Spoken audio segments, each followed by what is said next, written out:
हिंदू राष्ट्र की मांग के साथ बागेश्वर धाम के पीठाधीश पंडित धीरेन्द्र शास्त्री ने अब बागेश्वर धाम की यातायात व्यवस्था सुधारने और धाम को नशा मुक्त बनाने का बेड़ा उठाया है, जिसके लिए आज वह स्वयं हाईवे से धाम जाने वाले रोड पर पहुंचे और टैक्सी चालकों को ओवरलोड गाड़ी न भरने और नशा करके गाड़ी न चलाने की समझाइश दी। और बागेश्वर धाम में अब बिना हेलमेट और बिना लाइसेंस के साथ साथ यातायात के नियमों का पालन न करने वाले लोगों की एंट्री भी नहीं होगी, जिसकी निगरानी के लिए धाम में एक ग्राम सुरक्षा समिति बनाई गई है। बागेश्वर बाबा धीरेन्द्र कृष्ण शास्त्री के साथ ही छतरपुर एसपी अगम जैन के साथ प्रशासनिक अमला मौजूद रहा।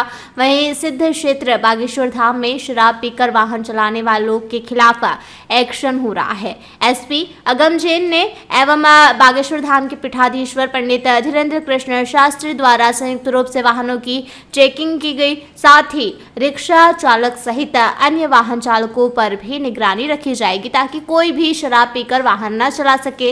आस्था के साथ बागेश्वर धाम आने वाले श्रद्धालुओं की आस्था को चोट न पहुंचे, इसका ख्याल रखा जाएगा। वहीं मीडिया से चर्चा करते हुए बागेश्वर धाम के पीठाधीश्वर ने कहा कि बागेश्वर धाम जन सेवा समिति एवं ग्राम पंचायत की समिति लगातार निगरानी करेगी। श्रद्धालुओं के साथ दुर्व्यवहार करने वालों की सूचना पुलिस तक पहुंचाई जाएगी। नशा करने वाले, व्याभिचार करने वाले, आस्था को चोट पहुंचाने वालों की सूचना पुलिस को देने की जिम्मेदारी समिति के सदस्यों और ग्राम रक्षा समिति को दी जा रही है।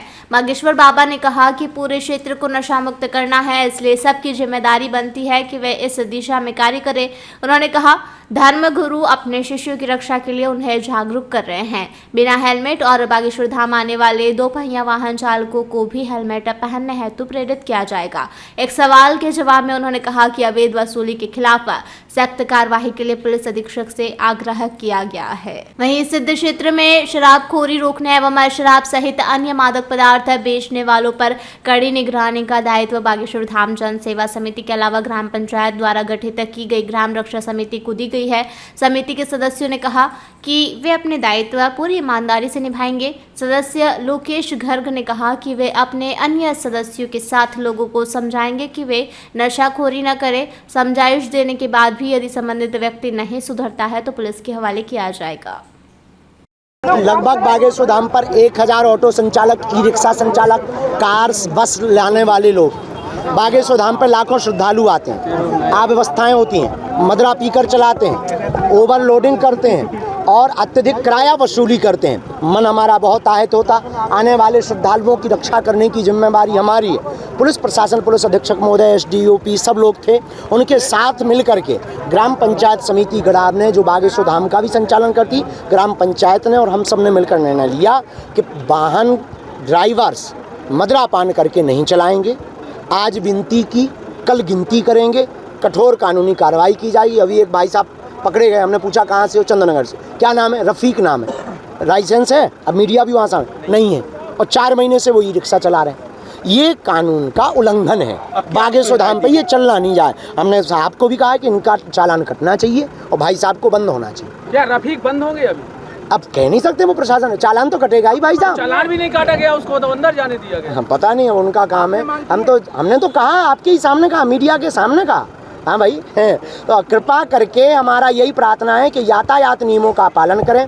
बागेश्वर धाम पर नशा करके आने वाले लोगों के खिलाफ बागेश्वर धाम जन सेवा समिति, ग्राम पंचायत गड़ा कठोर कार्रवाई करेगी। आपको पीना है 5 किलोमीटर बाहर पिए, यहाँ पीने वालों को जीने नहीं दिया जाए। मुस्लिम टैक्सी चालक को आपने एक बड़ी हिदायत दी है ऑन कैमरा? नहीं, सबके लिए ऑन कैमरा, केवल उनके लिए। वो तो फंस गए भाई साहब जबरदस्ती में, अनप्लांटेड फंस गए। अगर वो प्लांटेड होते तो बात अलग थी, वो अनप्लांटेड फंस गए भाई साहब। क्या कहा था आपने? हमने यही कहा कि भाई साहब अब अभी तो रख दो तुम ई रिक्शा। और इनका साहब से बगल में खड़े थे ट्रैफिक अधिकारी, इनका चालान काटो। हमने कहा पहले लाइसेंस बनवाओ। ये हमने उनके बंद की, रोजी रोटी पे हमें लात नहीं मारनी, किसी की भी रोजी रोटी पे हमें लात नहीं मारनी। हमारा किसी भी मजहब से बुराई नहीं, लेकिन आप कानून का भी उल्लंघन नहीं करेंगे। अगर करेंगे तो छोड़ा भी नहीं जाएगा। पहले गिनती करें, पहले विनती करेंगे, फिर गिनती करेंगे, बाकी समझदार हो। धन्यवाद। आज सर, सुरक्षा की दृष्टि से बागेश्वर धाम तीर्थ स्थान पर किस प्रकार का कार्यक्रम आयोजित किया गया?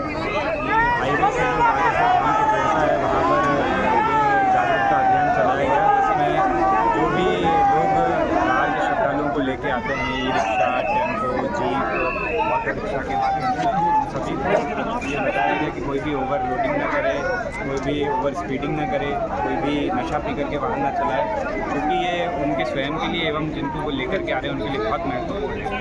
इसी में बागेश्वर धाम के पीठाधीश्वर भी रहे और उन्होंने सभी को ये संदेश दिया। इसके माध्यम से हम सबका ये उद्देश्य है कि यातायात व्यवस्था सुचारू बने। अगर चालक जो है दारू पीकर गाड़ी ड्राइविंग करते हुए पाया जाता है या उसमें सवारियां पाई जाती हैं तो क्या उसकी उचित कार्रवाई परिवहन कार्यालय को सूचित करके उनके लाइसेंस नष्ट कराए जाएंगे? निश्चित ही कराए जाएंगे और जो भी पी करके चला रहा है तो उनको ऑन द स्पॉट चेक करने के लिए ब्रीथ एनालाइजर की भी व्यवस्था है। हमारी टीम यहाँ जो चेकिंग करती है मुख्य रूप से मंगलवार और शनिवार, तो उसमें वो ये भी चेक करती है ऑन द स्पॉट। उसमें चालान भी बनाया जा सकता है और उसमें यदि शराब पी करके चला रहे हैं तो उनको लाइसेंस निरस्तीकरण के लिए भी भेजा जाता है। ठीक है। छतरपुर से भरत यादव की रिपोर्ट।